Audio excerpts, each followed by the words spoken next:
How's it going, everyone? My name is DestinyElement. Hope you guys are all doing well, and we are back with another Honkai Star Rail video for today.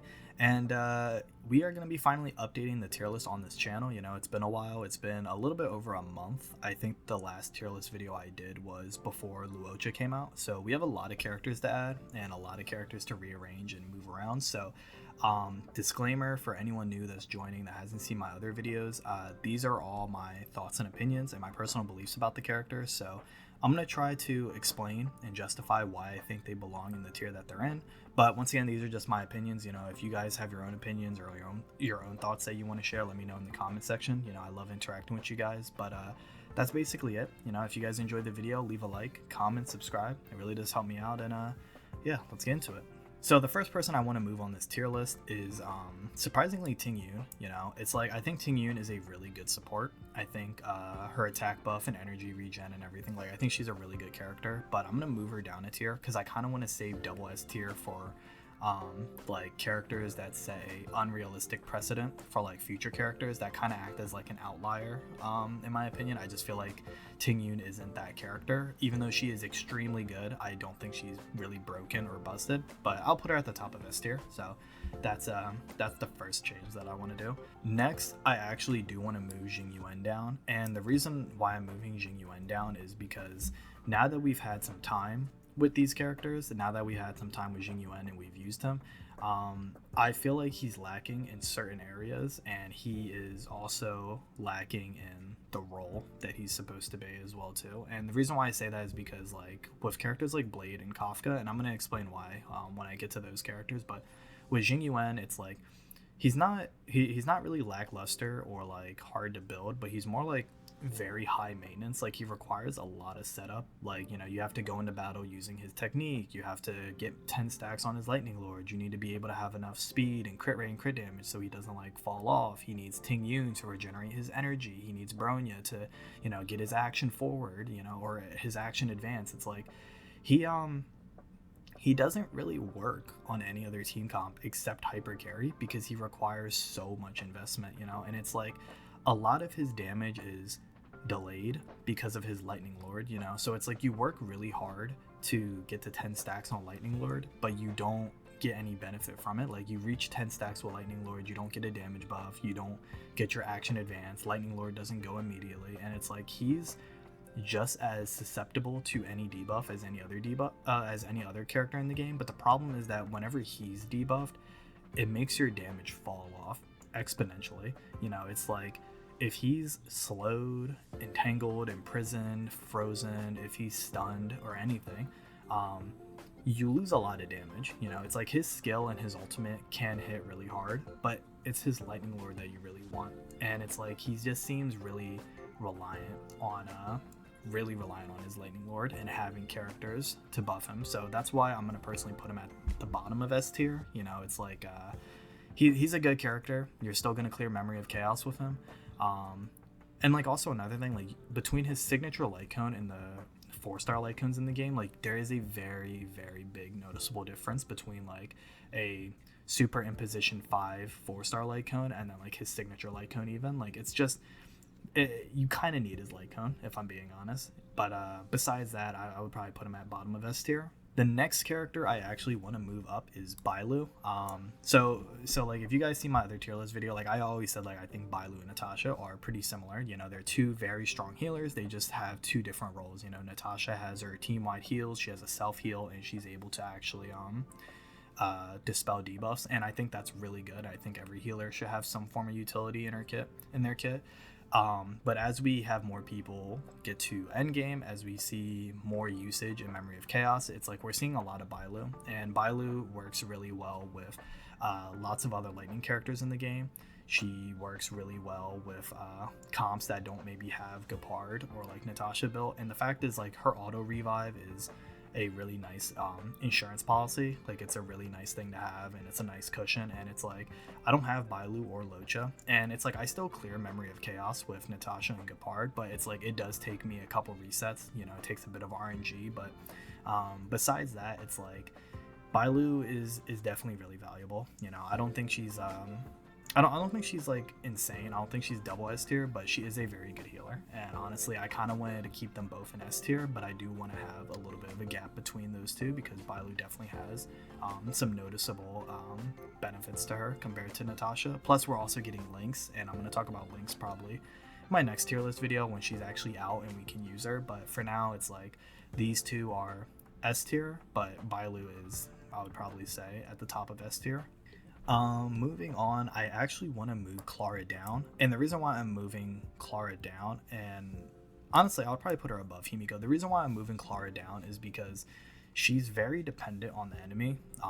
You know, when you're doing content that has limited turns or that wants you to complete it in a limited amount of turns, Clara is kind of lacking in some aspects of it because it's like you can't really control her damage. Her damage is dependent off of the enemy, so it's like you're not building speed on her because you want the enemies to be faster so they can attack her, and you also you're kind of missing a lot of damage as well too. Like it's pretty noticeable if they're not counterattacking and your ultimate isn't up. But even if the enemies are marked and you use your skill and you do the AoE, it's like it's good, but that mark disappears after that one AoE, so then you're back to, you know, losing damage. And it's like unless you have her at E1 where the marks never leave, then it's like it's pretty good. But I would probably say comparing her to Blade, she's just lacking a lot of stuff in her kit. Like I just feel like a damage mitigation buff and a counter just isn't enough to keep her in S tier, so I'm gonna actually put her in A tier for now.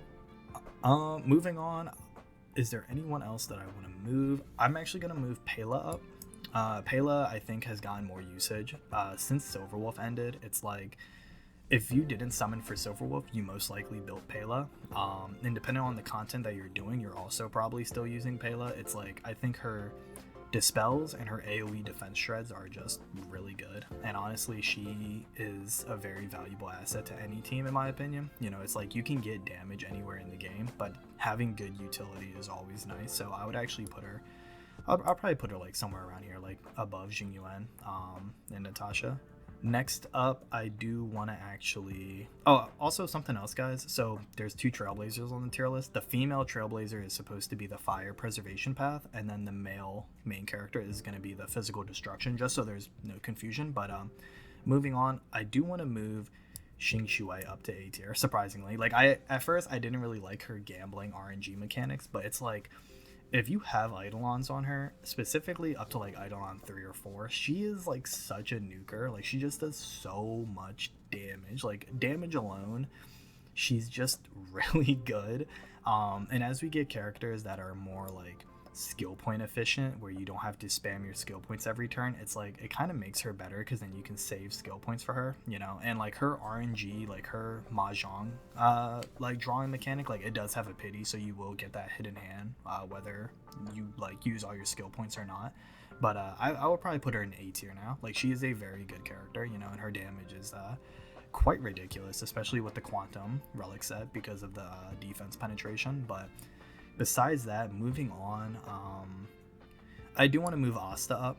I think Asta has seen a lot of use with Kafka. You know, it's like she has her speed buff, her attack buff. It's like she also applies burn dot whenever she uses her basic attack, and it's like it's really good. You know, it's like she, I feel like, works really well with Kafka, and between characters like Silverwolf, Asta, or like Sampo and Asta, it's like she just kind of shows up in a lot of team comps as a hyper carry. And it's like Asta is also going to work really well with Topaz and Gweneverne or whatever her name is. So it's like, you know, with other fire characters coming out and Asta being able to buff that fire damage, I think she deserves to be an A tier. I think her support is definitely good enough to be in it. Moving on, I actually want to move Sampo up to top of B tier. And the reason why I'm not putting Sampo in A tier is because Sampo is very, very reliant on Kafka. So it's like, even though he applies Windseer, even though he has, you know, a really good debuff off of his ultimate, as a solo unit, Sampo doesn't really have anything that makes him stand out. Or actually, well, no, he does. It's just, it's not as good as like other characters in A tier or S tier. It's like his dot vulnerability is good and his Windseer is good, But the problem is that no character in this game except Kafka can really utilize it and benefit from it. So I would say he's definitely not C tier. He's definitely top of B tier. But as of for right now, unless you have him at like Eidolon 4 or higher, it's like, I would probably say he's B tier. If you have him at max Eidolon, he's A tier without a doubt. But for a normal person that only has like 1 or 2 dupes, or who's not using Kafka, I would probably say Sampo is B tier. But still a really good character, really good Nihility character, and I think it's good that people are using him now more with Kafka. Next up is I'm trying to think if there's anyone else that I really want to move, and I don't think so. I think I'm pretty happy with most of these tiers. Now, getting into the new characters, man. So the first character is Yukong that I want to talk about. I think Yukong is very strong. I think her buffs are like insane between her attack, her crit rate, and crit damage buff. I think her working on imaginary teams. So when 5-star Dan comes out, or when 5-star Dan Heng comes out, we are going to see a mono imaginary team, and Yukong is going to excel at that because she buffs imaginary damage. I don't think Yukong is better than Ting Yun, however, because it's like Ting Yun is very versatile and can fit on any team.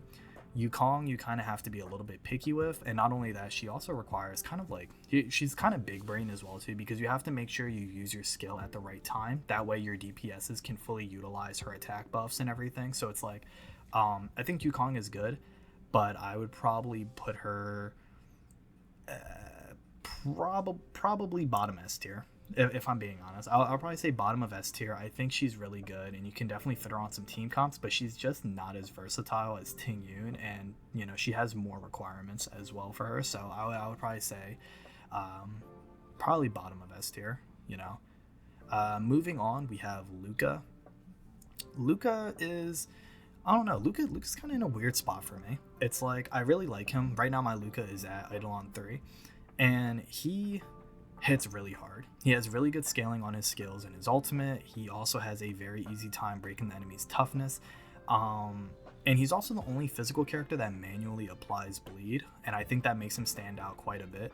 But the problem with Luca is that he has the same issue as Sampo, and no one in the game is really benefiting from either of their kits except Kafka. But the difference is Luca performs, in my opinion, a lot better than Sampo by himself. So I would probably put Luca in A tier. I would probably say Luca is a solid A tier character. And honestly, like, if we get future characters that also benefit with him, like, I would probably maybe push him higher up A tier. But as of for now, I'm gonna say he's A tier, And now we're getting into the interesting parts. Now we're getting into the 5 stars. So man, okay, let's do that real quick. So first off, Locha, without a doubt, double S tier. He is such an outlier, and he sets such a unrealistic precedent for other healers in the game. It's actually ridiculous.